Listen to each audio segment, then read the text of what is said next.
Well, welcome to our discussion of Byzantium. As you can see, we're seeing the St. Mark's Cathedral in Venice here.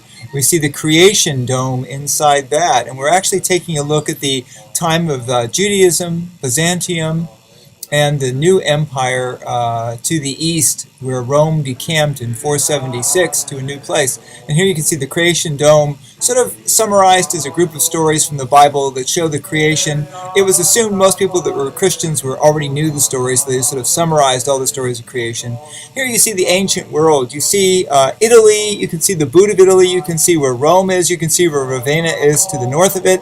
You can see where Athens is down below, east of Rome. You can see the crossover to the Black Sea where Byzantium is. Then you can see one of the characters, one of the scholars, reading the Dead Sea Scrolls. The Dead Sea Scrolls are a series of scrolls that were found in the 1940s that actually revised aspects of the Bible, that actually show different stories, sort of amplified stories that actually existed in the Bible, contemporary accounts by other people at the same time, and they were found around the area of the Dead Seas in the Middle East. And they have been studied by scholars. They seem to sort of illuminate stories of the Bible, but they don't really add much new. They haven't really changed anyone's conception of the Bible, but scholars do study them and pore over them. And there are a series of these scrolls, and not all the findings in them have been revealed. Here's a scholar looking at them through light, on a big light lamp, as you can see, which is pretty cool.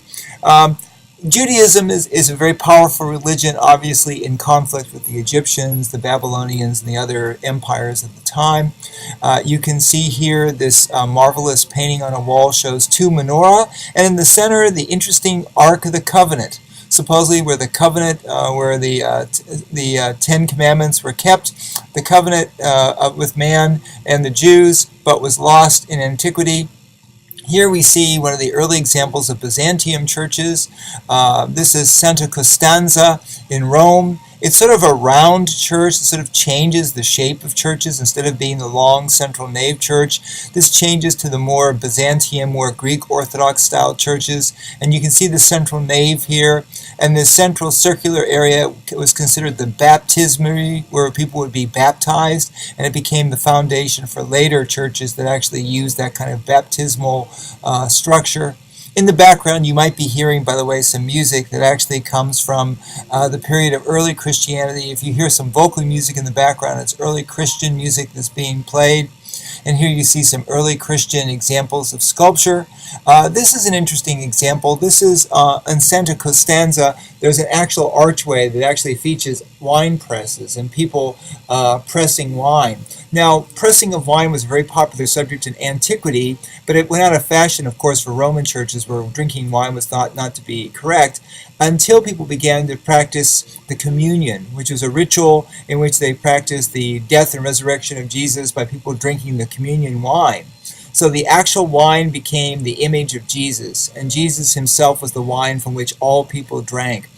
This is the sarcophagus of Junius Brutus. This is an early Christian sarcophagus from the 3rd or 4th century, and you can see here the characters in early Christian sculpture or relief characters, and they're not really shown to be very realistic. They're shown more to be symbolic. Here is a marvelous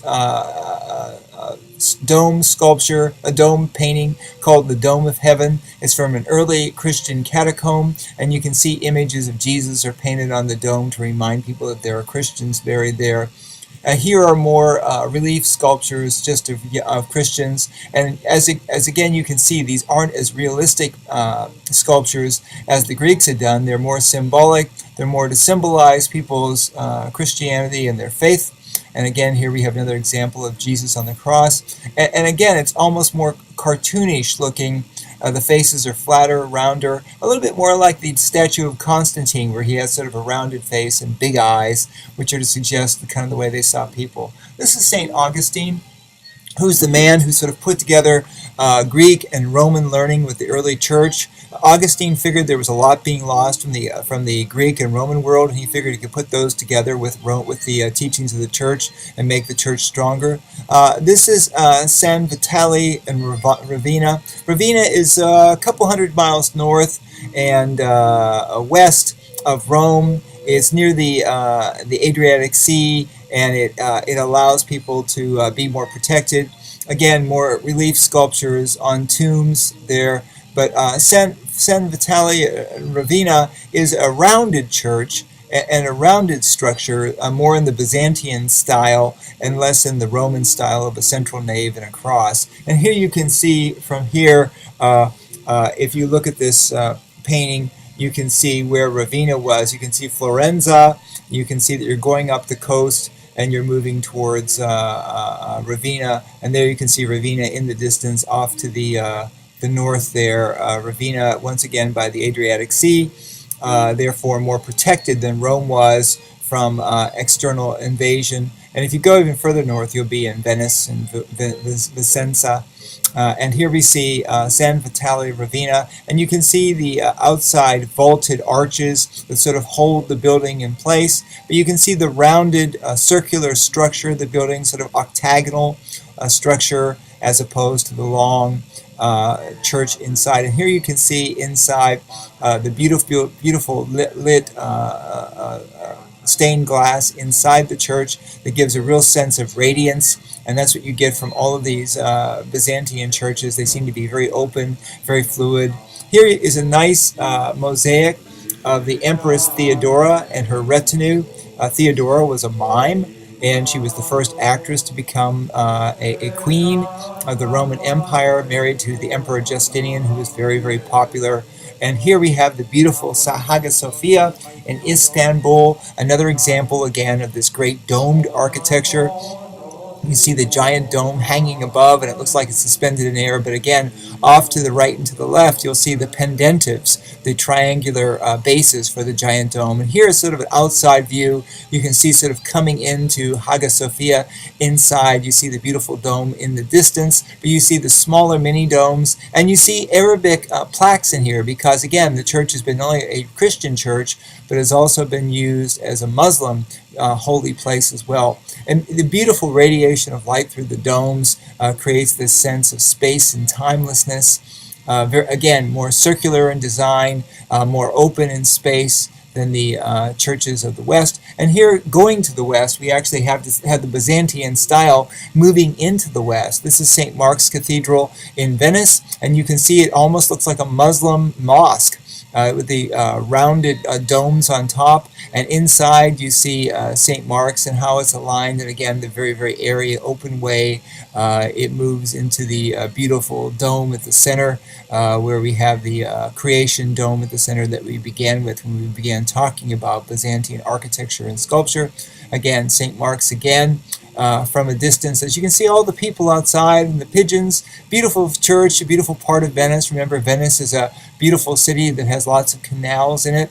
And you'll see also one of the great interesting things is iconography of Jesus becomes very important in the Middle Ages. You see once again not so much detail into the actual correctness of the painting, but here John the Baptist is blessing Jesus as a holy man. In the background we have a fanciful indication of the world. And here back to St. Mark's Cathedral, you see this giant dome, beautiful dome where you're looking up into heaven to see the magnificence of the church. Again, domes more important to the Byzantine architectural style. And here you have the famous creation dome at the center of St. Mark's, where the story of creation, you can see Adam and Eve there in the distance in their nakedness sort of covering themselves, and you see the creation, you see the first day, you see the creation of the sun and the moon and all of those aspects in the creation dome, suggesting once again that this is an important structure to Christianity. And finally we end with the mother and child enthroned.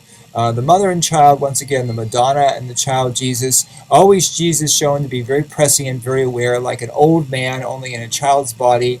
And here you can see the beautiful draped cloth, the beautiful colors, and the thin bodies, the long noses, and the sort of bent heads, suggesting piety in the expression of the mother and child. And here again, another Middle Ages Byzantine image of Jesus showing the long rabbinical beard, suggesting that he is a holy man, suggesting that he is knowledgeable and he knows about the world. And then finally we end with a nice picture. And as you can see here, we see Rome again, then we see Ravenna to the north, we see Athens, you can see where in the Aegean Sea, and the above it we see Byzantium, we see over to the east, Syria, Jerusalem, down below we see the Nile River. And here we see a final shot of Hagia Sophia with the beautiful suffused light coming into this fantastic Byzantium church in modern day Istanbul.